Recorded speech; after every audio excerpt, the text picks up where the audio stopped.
I am Nathi Ndlovu, and this is Tech Central's TCS Plus, brought to you today by Vox. Data is like oxygen in the digital era, and people are using more of it. In 2025 alone, global mobile data consumption is projected to reach approximately 200 exabytes per month. That is 200 billion gigabytes of data consumed monthly by everything from high-definition video streaming to online gaming and IoT. This trend has implications on infrastructure, in the home, in business, and even in shared outdoor spaces. For the people consuming the data, connecting with ease as they migrate between different environments is paramount, but so is the privacy and integrity of their personal data.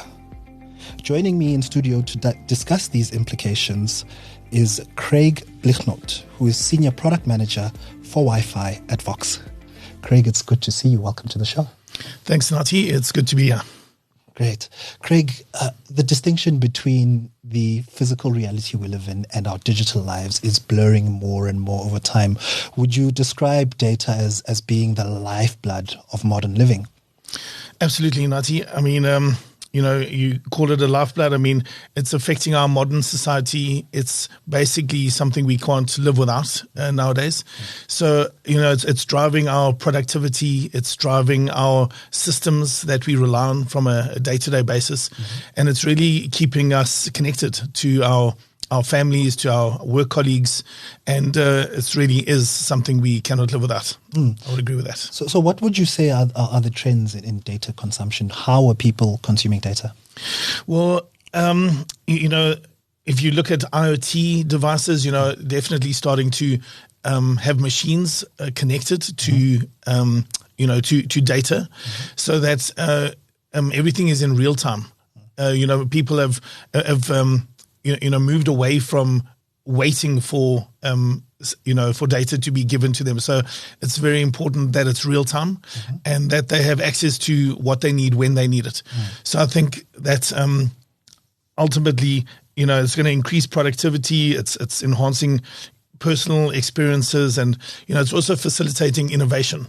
Yes. In a large way. Yeah. So talking about innovation, I mean, AI is the buzzword of the day.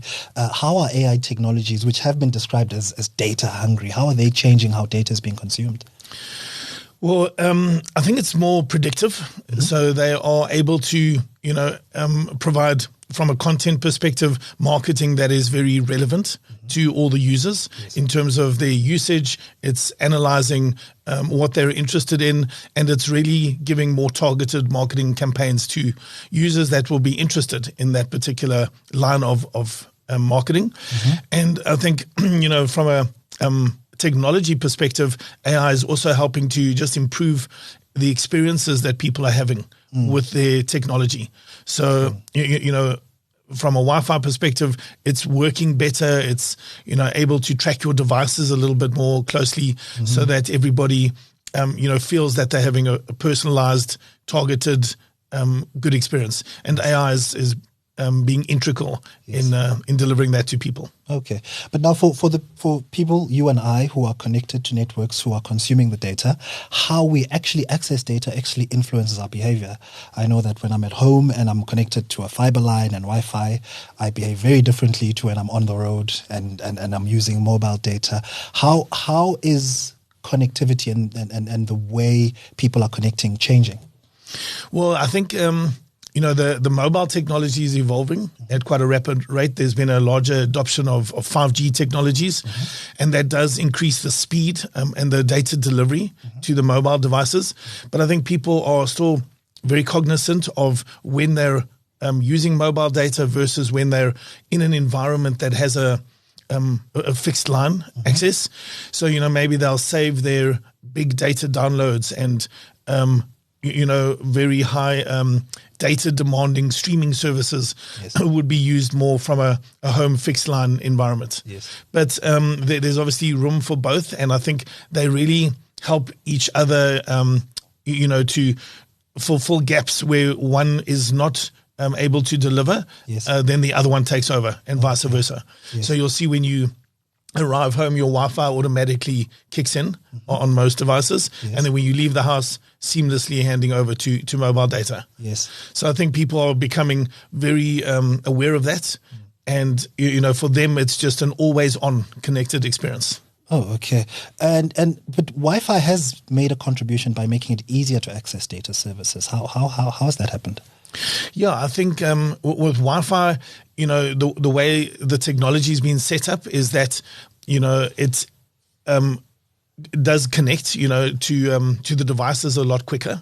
And just, because it's been configured correctly and all the service providers in the back end have got all the necessary technologies and pipelines in place, etc. It's just making access to all the data seem like real time. So, people are obviously streaming a lot more without the hiccups of buffering, in the past. Yes. And I think with Wi-Fi, you have a very small environment that is more, able to be controlled by the users. Yes. So you can have your fiber line or your LTE even come into your building, but you can disperse that within your environment in a controlled way through a Wi-Fi setup. And that means your experience will be a little bit better. Whereas with mobile, cellular technology, they can't always control, getting into buildings and through thick walls. And, you may be subject to whatever signal you can receive in your home is the best that you'll get. You can try and get boosters and what have you, but ideally with Wi-Fi, you can control the throughput and the experience that you receive there. Okay, so talking about experience now, when you get into the enterprise space, how a business offers Wi-Fis to guests, to visitors, actually becomes part of the brand experience. How is that shaping up? Yeah, it's within Vox, it's a very key talking point and a good solution and product offering we offer to our customers, in the sense that people expect Wi-Fi when they go to an organization or a retail environment, and very often the organizations are paying for that Wi-Fi but not getting anything in return.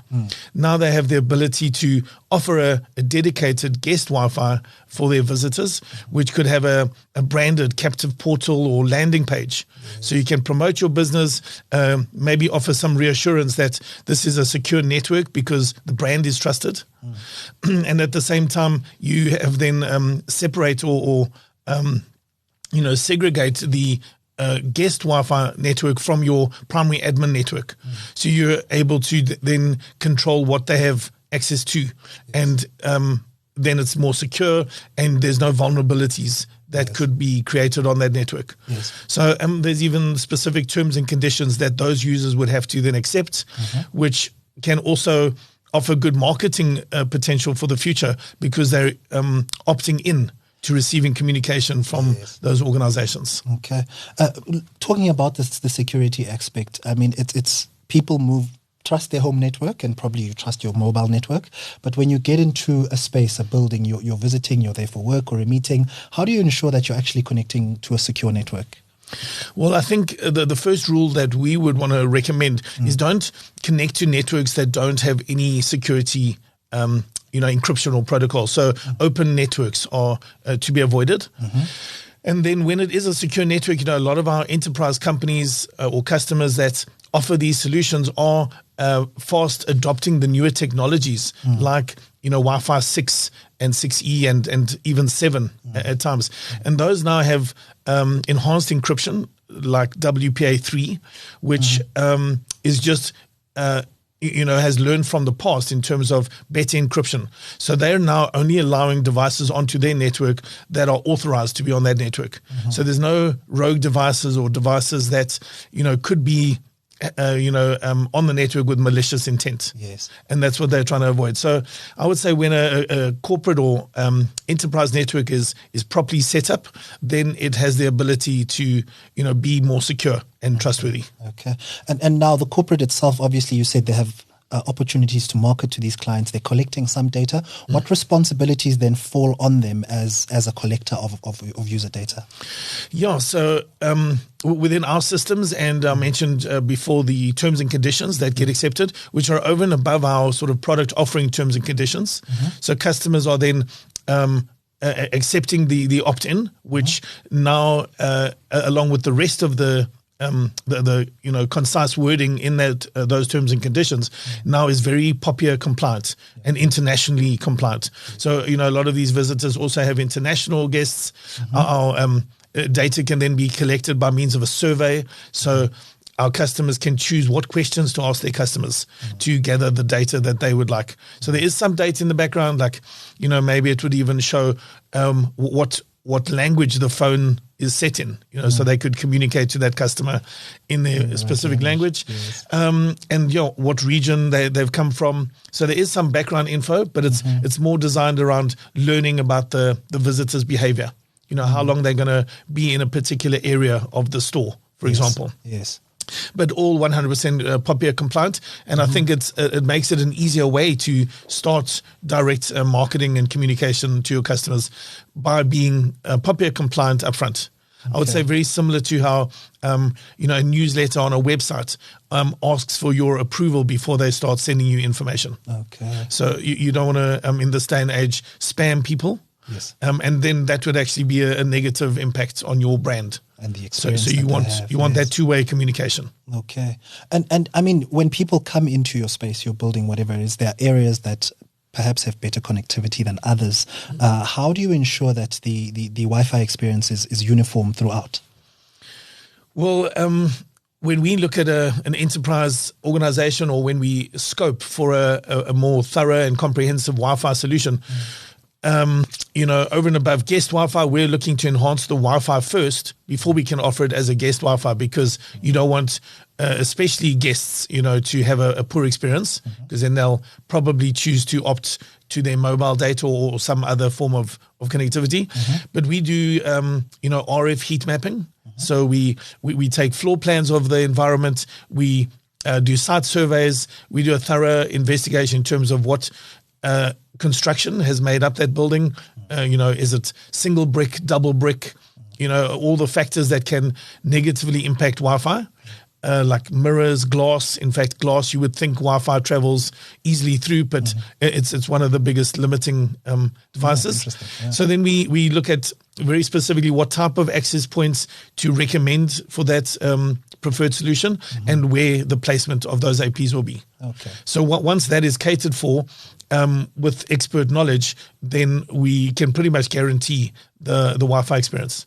So part of our solution is to take the guesswork out of the Wi-Fi coverage, because you don't want to say, I think an access point might be suitable here, and then after the installation, customers saying it's not adequate and the experience is poor, and then going back to reinstall would be negative for both ourselves and our customers. So we try and get it right the first time. Okay, excellent. And Craig, just looking at the future of data consumption, I mean, it is rising over time.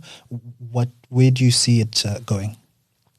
Well, if you look at the history of where it's come from, especially if you look at mobile data, I know that our year-on-year increases within our mobile environments is in excess of 30% per year increase. And I know on the home user front, there's been a lot of faster uptake since the COVID-19 pandemic. People, improved their infrastructure and their Wi-Fi at home quite considerably. And I think you've seen a big uptake in the amount of data consumption within homes. Now there's a lot more video calls that are quite data rich, and maybe more time at home with a hybrid working environment. So they're spending more time at home. At the time, children were actually being educated from home as well. So those were video calls. Streaming services, I think, in terms of your entertainment, a lot more of that is starting to come from streaming services, which consume a lot of data. So I think over, year on year, it's certainly starting to double every time within a home environment. And especially when people get more comfortable and trust the reliability of it. Then they'll possibly start moving away from other technologies, more towards data technologies. Okay. Craig, thank you very much for your time and for your insight. Thank you, Nati. Very good to be here, and thanks for the time. My pleasure. That is Craig Blignaut. He is the Senior Product Manager for Wi-Fi at Vox.